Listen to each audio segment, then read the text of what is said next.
Have you ever looked in the mirror and wondered, what exactly are you? It sounds absurd at first. You have skin, bones, memories. You speak a language, you feel joy, grief, and everything in between. But here's the question, are you entirely human? Because somewhere deep inside your DNA may lie fragments that don't belong to this species. No, this isn't science fiction. It's a possibility that has haunted researchers, geneticists, and archaeologists alike.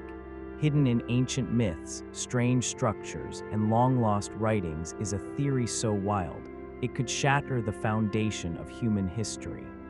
It begins with blood, not metaphorically, but literally, the blood flowing through your veins. Some believe it carries markers of an ancient experiment, a crossing between species, something not of this earth. And if that's true, we didn't just evolve, we were influenced.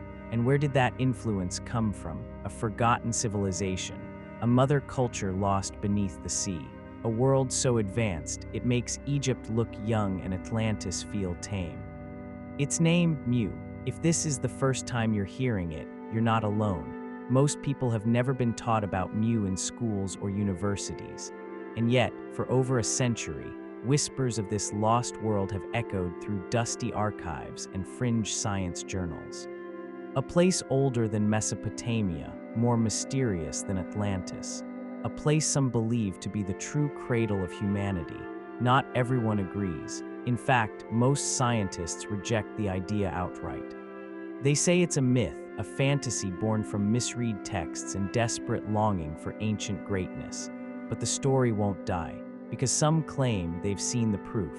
That proof begins not in temples or tombs, but in a whisper passed from one curious mind to another. It was the 19th century, a time of exploration, empire, and archaeology. And in the Yucatan Peninsula, one French-American explorer stumbled upon something that would haunt the world of history for generations to come. His name was Augustus Le Plongeon. And what he claimed to find, buried not in soil, but in language, might be the key that unlocks the greatest origin mystery of all time. It all began with whispers, not in science journals, not in universities, but in the quiet corners of 19th century libraries, in the minds of explorers who dared to look beyond accepted truths. Among them was Augustus Le Plongeon, a French-American archaeologist obsessed with the ancient ruins of the Yucatan Peninsula. While others saw crumbling temples and weathered stones, Le Plongeon saw something else, a secret buried not in artifacts, but in the words left behind. Born in 1825, Augustus wasn't your average academic. Trained in photography and medicine, he had a restless mind, one that couldn't sit still with conventional answers. When he arrived in Mexico in the late 1800s, he was drawn not just to the Maya ruins, but to the mystery humming beneath them. And in time, that mystery began to whisper one word, Mu. To his critics, it was absurd. There was no mention of Mu in Western texts, no map showed it, no ancient historian spoke of it, and yet Le Plongeon remained steadfast. He believed that during a cataclysmic event, Mu had been swallowed by the sea, and its refugees had scattered across the globe, founding Egypt, Mesopotamia, even the early cultures of Mesoamerica. And the evidence, it wasn't in the ground, it was in the glyphs. Le Plongeon studied Mayan texts obsessively. He believed he had deciphered a language older than any known to mankind. In his controversial translations, he claimed to have uncovered stories of a great land to the west, a motherland destroyed in fire and water. This, he said, was Mu. Even more astonishing, he claimed the Mayan people were not indigenous to the Americas, but descendants of Mu. In his eyes, the pyramids of the Maya weren't the beginning of civilization, but echoes of something even older, something the world had forgotten. And that's where the backlash began. Mainstream scholars mocked him. His translations were deemed fanciful. His theories labeled pseudo-history. They said he had misread the texts, imagined connections where none existed. And to be fair, some of his conclusions were speculative. But there was one thing no one could deny. Le Plongeon was sincere. He believed that a sophisticated global civilization once existed, one that seeded knowledge across the world before being wiped out in a night of fire. To him, the ruins in Egypt, India, and the Americas weren't coincidences. They were footprints, the same civilization, scattered like ash across time, but his ideas were too radical, too unsupported, too far ahead. By the time of his death in 1908, Augustus Le Plongeon was largely forgotten, his theories buried beneath ridicule and dust, the whispers of Mu quieted again. Until a few years later, a man in a faraway land heard them too. His name was James Churchward, an English writer, engineer, and soldier. Churchward's life took a strange turn in India. There, while serving as an officer in the British Army, he befriended a high-ranking temple priest. This priest was no ordinary man. He claimed to be the keeper of ancient knowledge passed down through generations. Knowledge that was never meant for outsiders. One day, in a moment of trust, the priest revealed something that would change Churchward's life forever. He brought out tablets, stone tablets, etched with a strange, complex script. The writing was unknown, the symbols bizarre. According to the priest, these were written in the Nagamaya language, a long-dead tongue spoken by a forgotten race. Only 2 living men could read it, and the priest was one of them. Churchward, captivated, made a proposition. "Teach me this language," he said, "and I will preserve the tablets forever." It was a bold offer, but the priest agreed, and so began one of the strangest linguistic journeys ever recorded. Over years, Churchward studied the Nagamaya tongue, learning its structures, its poetry, its forgotten metaphors. And when he finally understood the message engraved in stone, what he read shook him to his core. The tablets, he said, spoke of Mu not as legend, but as fact. They told of a vast continent in the Pacific Ocean, a land where humanity first emerged, a land that housed a race of enlightened beings called the Nakul, who governed in peace, mastered science, and spread knowledge to other corners of the earth. They had ships, mathematics, medicine, architecture, and they flourished until the earth turned against them. Churchward claimed that one night, about 12,000 years ago, Mu was destroyed in a series of massive volcanic eruptions and earthquakes. The land broke apart, collapsed, and was swallowed by the sea, along with its 64 million inhabitants. Sound familiar? Yes, it's the same cataclysm that Le Plongeon spoke of, but now it wasn't just a theory. Churchward said he had the textual proof, and in 1926 he published it. His book, The Lost Continent of Mu, exploded onto the scene like a detonation in the quiet halls of history. Churchward didn't stop at one volume. He followed up with The Children of Mu and The Sacred Symbols of Mu. Page after page, he detailed an origin story that directly contradicted everything humanity thought it knew. According to Churchward, Mu was the true cradle of civilization. Egypt, India, China, and Mesoamerica were colonies of Mu. The symbols of Mu had survived in every major religion, hidden in plain sight. To many, this was fantasy. But to others, it felt strangely right, because if you looked at the world through Churchward's lens, things began to connect. The pyramids, the myths of floods, the linguistic similarities between distant peoples.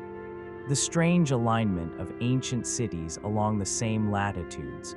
Suddenly, the puzzle pieces didn't just fit, they clicked, but critics weren't convinced. Churchward never shared the tablets, never published photographs. No peer had ever seen them. His defense, that the priest forbade him from exposing them, that revealing them would break sacred vows. Whether true or not, it cast a shadow of doubt over everything he wrote. And yet, in the decades that followed, others claimed to find tablets of their own, strange, undeciphered stones in Mexico, Central America, and even under the sea. Some bore markings similar to what Churchward described. And this only deepened the mystery. What if Le Plongeon and Churchward weren't fabricating, but interpreting something real, something fragmented, What if their mistake wasn't invention, but translation? And what if the reason Mu's story keeps surfacing is because somewhere in humanity's collective memory, we know it's real? If the story of Mu were just that, a story, then it would have faded long ago. But it hasn't.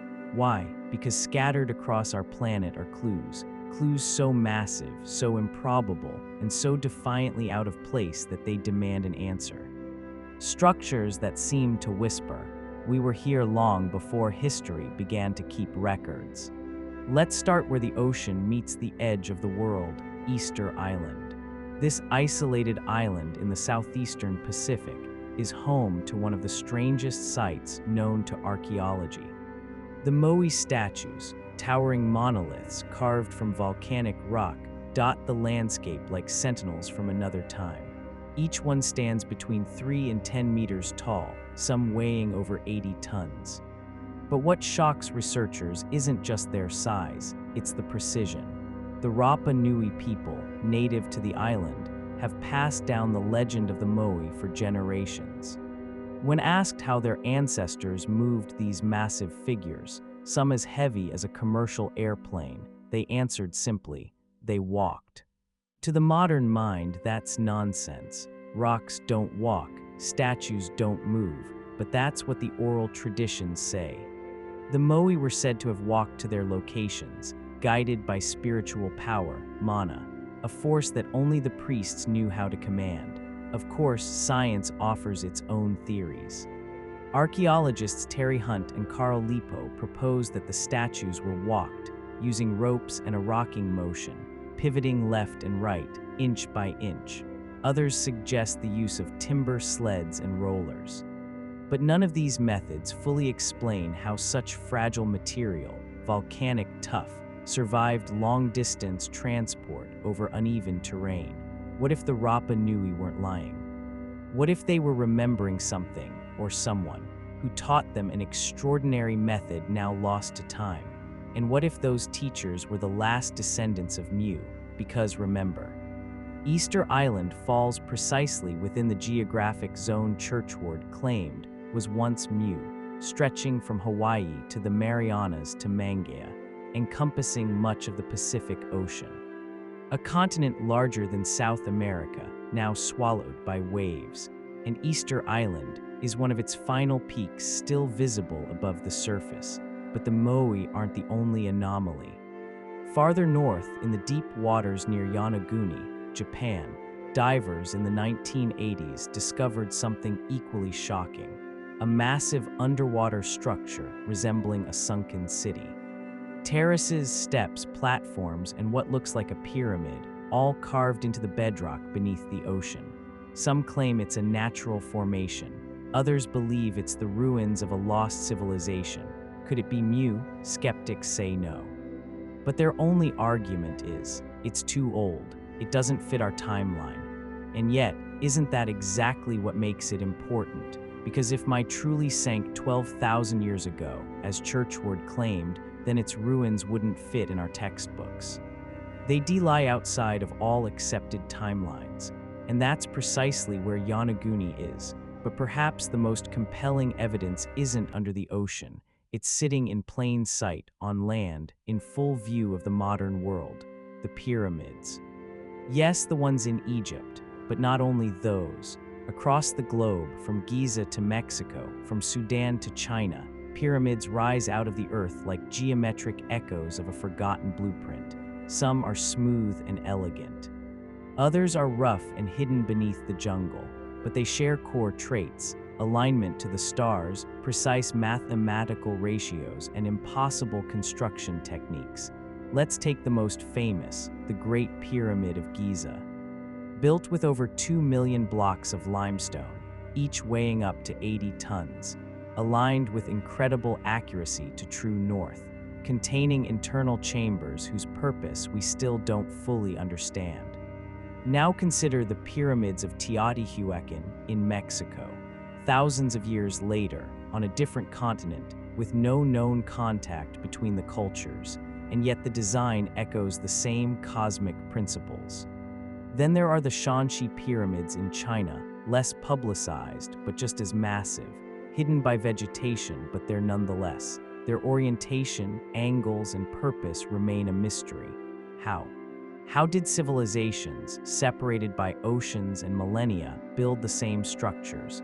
Coincidence? Independent invention? Maybe. But what if the truth is more stunning? What if they were all remembering the same thing? A lost mother civilization that once shared its knowledge across the globe. A civilization that understood energy, mathematics, and stone far beyond our current comprehension. A civilization like Mu. Even the materials tell a story. The Moai used volcanic tuff, the pyramids in Egypt, limestone and granite. In Teotihuacan, volcanic rock and mica, a mineral that insulates against electricity. Was that random, or was it chosen for a reason long forgotten? And then there's the orientation. The Great Pyramid of Giza aligned with Orion's belt. The pyramids of Teotihuacan also aligned to celestial bodies. Ancient structures around the world seem to obsess over the stars as if their builders knew something critical about our place in the cosmos. If Mu was real, what did its people know? Because all these structures speak of more than shelter or tombs. They speak of intention, of transmission, of power. Could they be more than monuments? Could they be made solid? Churchward believed so. He theorized that many pyramids weren't just places of worship, but energy hubs built to interact with forces we no longer understand. Tuning forks for the earth, beacons for the sky. Wild, maybe, but explain this. Why are the oldest and most massive pyramids often the most precise, the most mathematically complex? Why does ancient engineering seem to decline as we get closer to modern times? Shouldn't it be the opposite?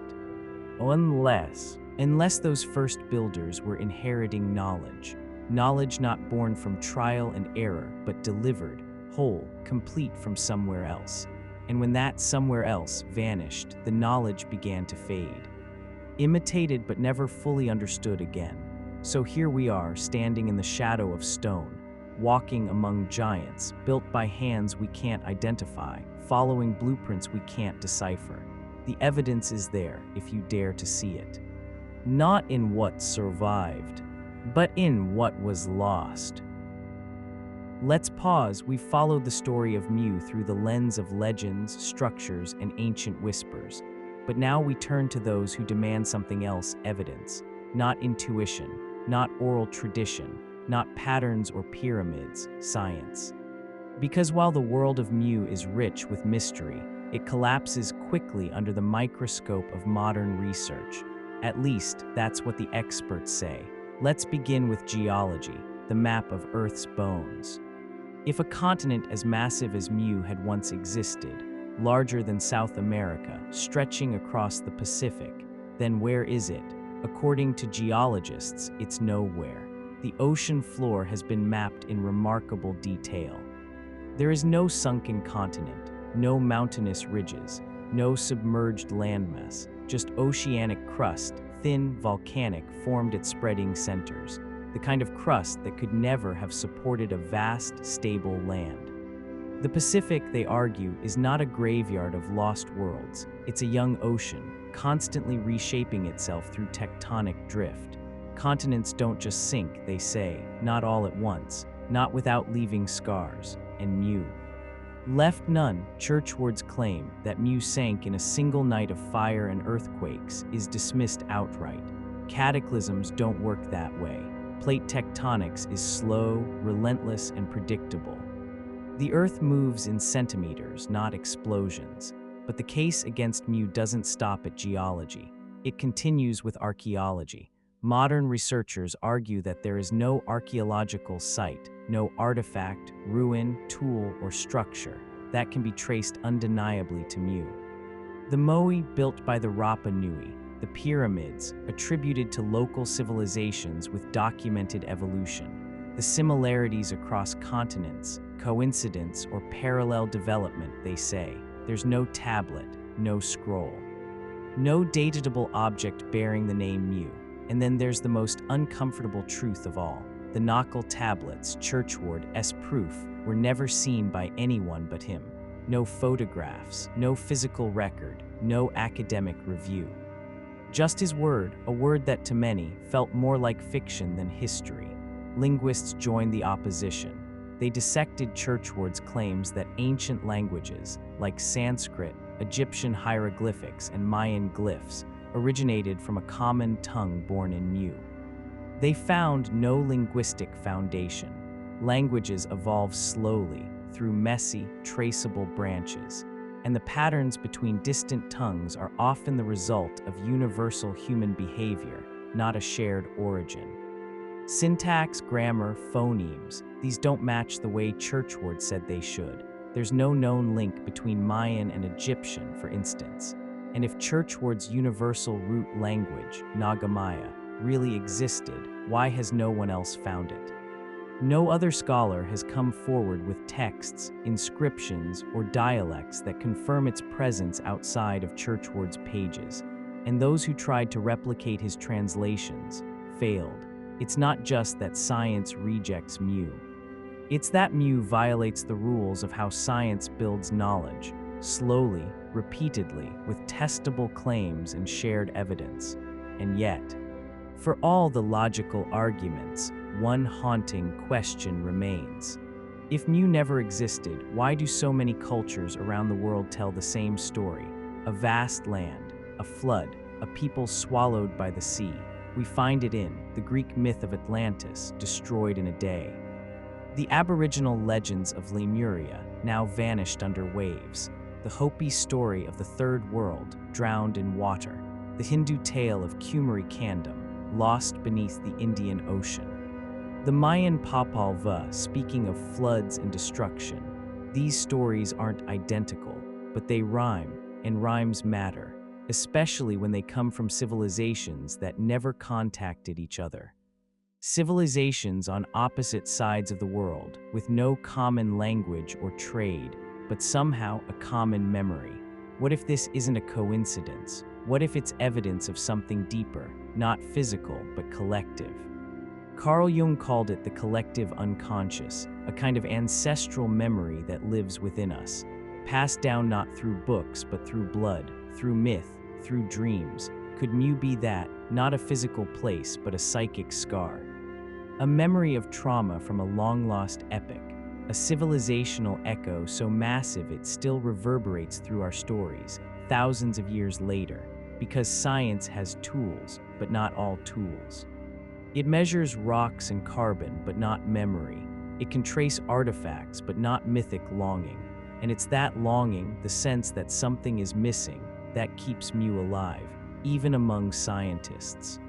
Some researchers now ask whether the legend of Mu might have been a misinterpretation, but still based in real events. Take the Sunderland theory. This hypothesis proposes that a vast landmass once existed in Southeast Asia, now mostly underwater due to rising sea levels after the last ice age. It included present-day Indonesia, Malaysia, and surrounding islands. Around 12,000 years ago, at the very time Churchward claimed Mu was destroyed, Sunderland was flooded.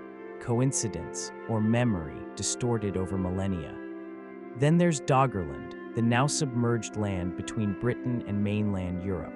Once home to thousands of humans during the Mesolithic period, it vanished beneath the sea in a sudden, violent flood, possibly caused by a tsunami.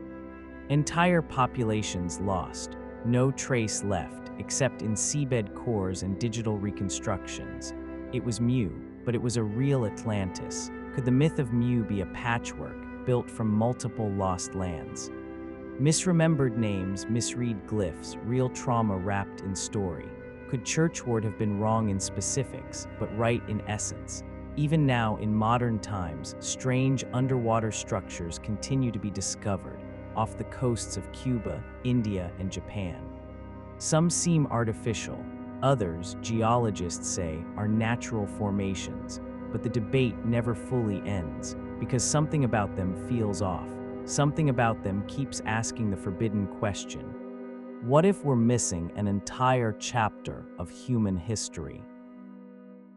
Let's ask the unthinkable. What if the people of Mu were not entirely human, not metaphorically, literally? What if their intelligence, their architecture, their vast knowledge of the stars and energy were not the product of slow evolution, but of intervention? This is where we step beyond history and into hypothesis, into one of the most debated and controversial theories in the world of forbidden archaeology, the ancient astronaut hypothesis. It suggests that thousands of years ago, Earth was visited by advanced beings from beyond our world, beings who interacted with early humans or perhaps even created them by mixing their DNA with ours.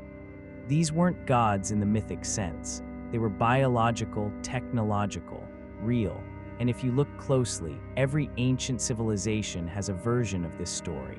Let's begin with the Sumerians, often called the first true civilization.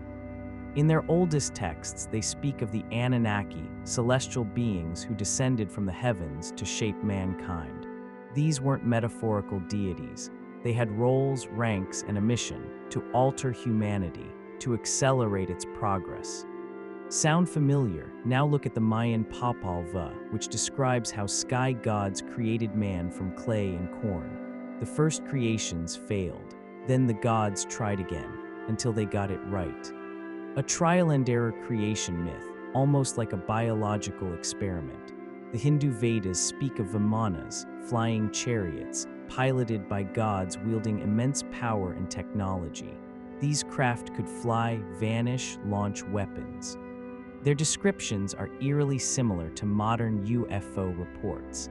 Some scholars even argue the Vedas describe nuclear war thousands of years before the modern era. From Egypt to Mesopotamia, from Polynesia to China, from the Hopi to the Dogon tribe in Mali, there are echoes of the same concept. Knowledge came from the stars, and here's where it loops back to Mu. Churchward insisted that the Naacal, Mu's priest-scientist class, were more than human. Described as possessing psychic abilities, superior intellect, and spiritual mastery, they weren't just rulers. They were caretakers of knowledge, so advanced it would appear magical to us. Some texts speak of their ability to harness natural forces, gravity, vibration, and resonance. Others hint at teleportation, telepathy, even interdimensional travel. Churchward believed their technology was not mechanical, but organic, harmonizing with Earth's energy rather than dominating it. So what were they? A lost branch of humanity, survivors of an earlier species, or something else entirely, a hybrid. This is where things get even stranger. Some theorists propose that Mu, and perhaps Atlantis as well, were colonies of a cosmic seeding project. The Naacal in this view were either descendants of extraterrestrials or the result of genetic merging between human and non-human species. If that sounds insane, consider this. Modern geneticists have uncovered anomalous fragments in human DNA, pieces that don't seem to fit neatly within known evolutionary models. Genes that appear ancient, but have no direct predecessor. Could they be remnants of an experiment long forgotten? The implications are chilling and fascinating. If our species was manipulated or guided, what was the goal? Was it benevolent upliftment, a cosmic science project, or something darker? And here's the haunting twist. What if Mu was not destroyed by natural catastrophe, but deliberately erased? Churchward believed Mu sank due to cataclysmic geological upheaval, volcanoes, earthquakes, tsunamis. But others suggest something else, a cover-up on a planetary scale. If a hybrid civilization existed with powers that challenged the balance of the Earth or the authority of their cosmic ancestors, then perhaps they were eliminated, silenced, erased from the surface and from memory. This would explain the speed and finality of Mu's disappearance. According to Churchward, the entire continent vanished in a single night into the great abyss of fire. Over 60 million souls gone, swallowed by the sea, leaving behind no trace, not even bones. It would also explain why the story of Mu lingers, not as history, but as myth. not in textbooks but in dreams. A forbidden memory encoded into our deepest layers. But this theory doesn't stand alone. It connects to a growing body of testimonies, whistleblowers, experiencers, researchers, who claim that we are not alone and never have been. From the secret archives of the Vatican to the alleged underground facilities in Area 51, stories persist of non-human intelligences interacting with humanity, sometimes to guide us, sometimes to control us. And Mu, they say, was one of the earliest points of contact. So let's reframe everything. What if the strange similarities between ancient civilizations, the shared architecture, the cosmic myths, the sudden appearance of writing and math aren't coincidence? What if they are the residue of a forgotten project, one that began in Mu, spread outward, and ended in flames? If so, then we're not at the top of the evolutionary ladder. We're just what's left. Descendants of a union between stars and soil. And here's the wildest part. Maybe we still carry it. The instinct to build, to look at the sky, to remember things we were never taught. It's in the symbols we draw, the stories we tell. The longing for something bigger than ourselves. Maybe the legacy of Mu isn't buried under the sea, but hidden inside us. What if the strangest thing about Mu is not whether it existed, but why we keep remembering it? Let's be honest, the evidence is thin. No maps, no ruins, no geological scars where a continent once stood. The tablets that James Churchward spoke of, gone, the symbols, unverified, the witnesses, long dead. Science has every right to be skeptical, and yet, the story persists. It refuses to die. From generation to generation, across oceans and languages, something keeps pulling humanity back to the idea of a lost motherland. Call it Mu, call it Lemuria, call it Atlantis. The names change. But the shape of the story stays eerily the same. A golden age, a fall from grace, a flood that wiped it all away, and the few survivors who seeded the world anew. So here's the real question. If Mu never existed, why does our memory insist that it did? Some scholars now propose a possibility that doesn't require a sunken continent or flying chariots, but is just as profound. Maybe Mu was never a place. Maybe it was a symbolic memory, passed down through myths and metaphors, a way to process real historical traumas, like the great floods at the end of the last ice age, massive sea level rise that swallowed coastlines. Entire communities gone, their stories drowned. Imagine being there, watching the land vanish, your temples, your elders, your history. What would you do? You'd tell a story. You'd try to explain the unexplainable. And maybe, over thousands of years, that story would evolve into something like Mu. Take the Sunderland theory, for example. This was a vast landmass in Southeast Asia, modern-day Indonesia, Malaysia, and nearby regions. Around 12,000 years ago, it was mostly above sea level, but as the Ice Age ended, water rose by over 100 meters. Sunderland sank piece by piece. To its ancient inhabitants, it must have felt like the end of the world. Could that be Mu, or look to Doggerland, a stretch of land that once connected Britain to Europe, lush, inhabited, full of life, until it too vanished beneath the waves? We know this happened. We have the sonar scans, the pollen records, the submerged forests. No aliens, no psychic priest kings, just Earth doing what Earth does. And yet, the result is the same, a world lost. And perhaps that's all it takes to create a myth like Mu, a real catastrophe, carried forward in memory, wrapped in the only language early humans had, symbol and story. But maybe, just maybe, that's not the whole picture. Because even if Mu wasn't real in a physical sense, there's still something that lingers, something that makes us pause when we see the Moe, or stand before a pyramid, or stare up at the night sky, feeling homesick for a place we've never been. A longing not for proof, but for origin, because somewhere deep inside we all sense it. We came from somewhere more, we lost something, we've forgotten something important, and the world we live in now is just the aftermath.